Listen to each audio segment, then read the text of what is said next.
Bonjour et bienvenue à vous tous, c'est Ma Vie, Ma Santé, encore une fois aujourd'hui dans vos maisons, dans vos bureaux, partout où vous vous trouvez.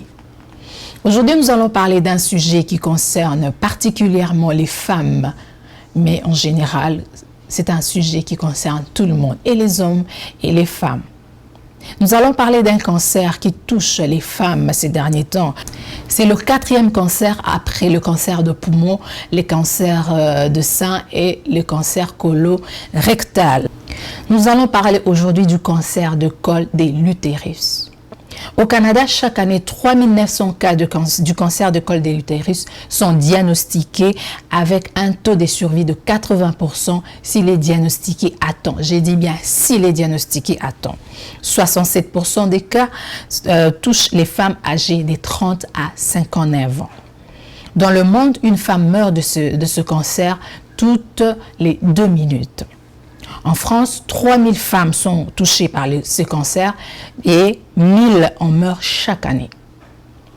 500 000 nouveaux cas de cancer sont diagnostiqués dans le monde, dont 60 000 en Europe. Ce cancer se développe sur une période de 5 à 15 ans qui débute par une infection causée par un virus, les virus papillome humain, transmis sexuellement.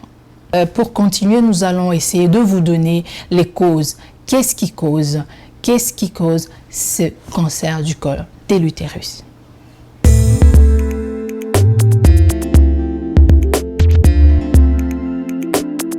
Premièrement, c'est un cancer causé dans la majorité des cas par une infection au virus du papillome humain, HPV en sigle. Deuxièmement, c'est l'activité sexuelle précoce, donc des femmes qui ont eu des relations sexuelles dès leur bas âge. Et puis la multiplicité des partenaires, des femmes ou des jeunes filles qui ont l'habitude d'avoir des partenaires, beaucoup de partenaires sexuels. Et puis le nombre de grossesses, les femmes qui ont eu beaucoup de grossesses sont aussi des femmes à risque. Alors parlons des symptômes, des signes, pour savoir un peu comment diagnostiquer, comment savoir que c'est le cancer du col de l'utérus.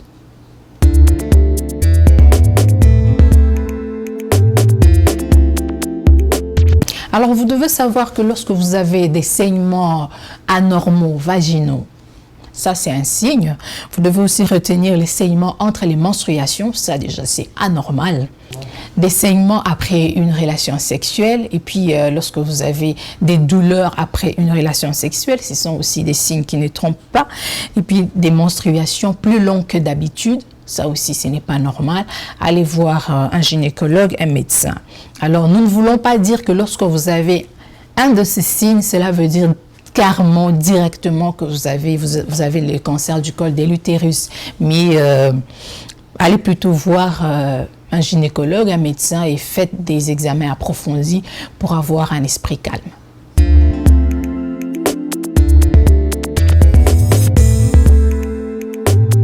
On dit toujours, vaut mieux prévenir que guérir. Alors, chers parents, vous qui avez des jeunes filles à la maison, vous qui avez des petites sœurs à la maison, faites-les vacciner. Le vaccin est très important parce que le vaccin réduit de 70% le risque de cancer de col de l'utérus. Donc déjà à partir de l'âge de 14 ans, on a mis à partir de l'âge de 14 ans parce que bon, c'est supposé avant leur premier rapport sexuel.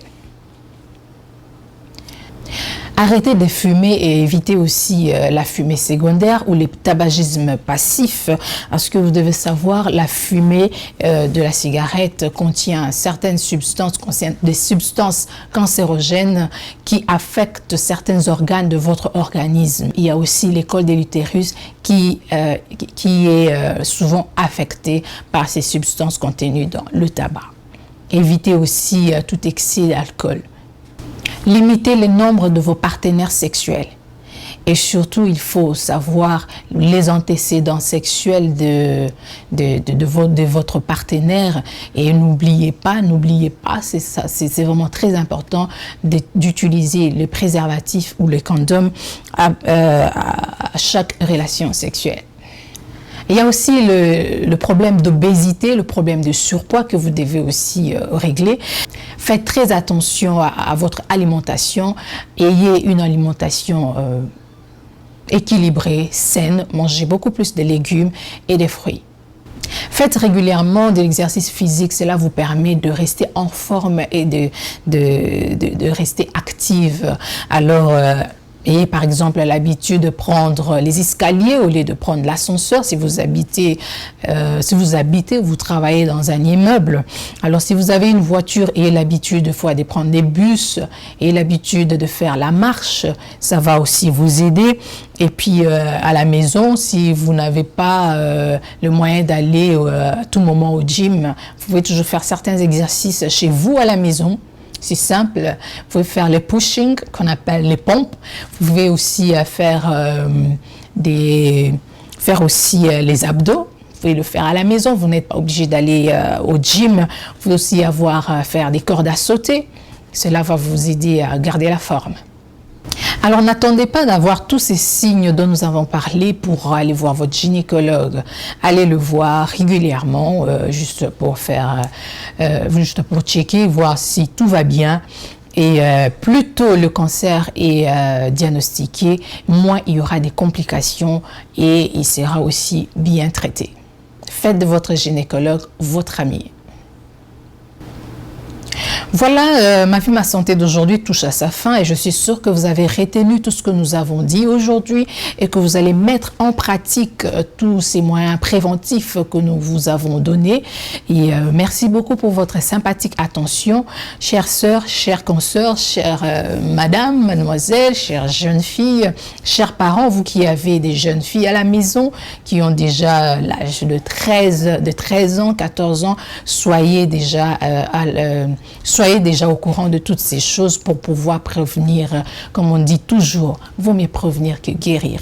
Merci de votre sympathique attention. Pour nous écrire une seule adresse, maviemasanté@live.ca.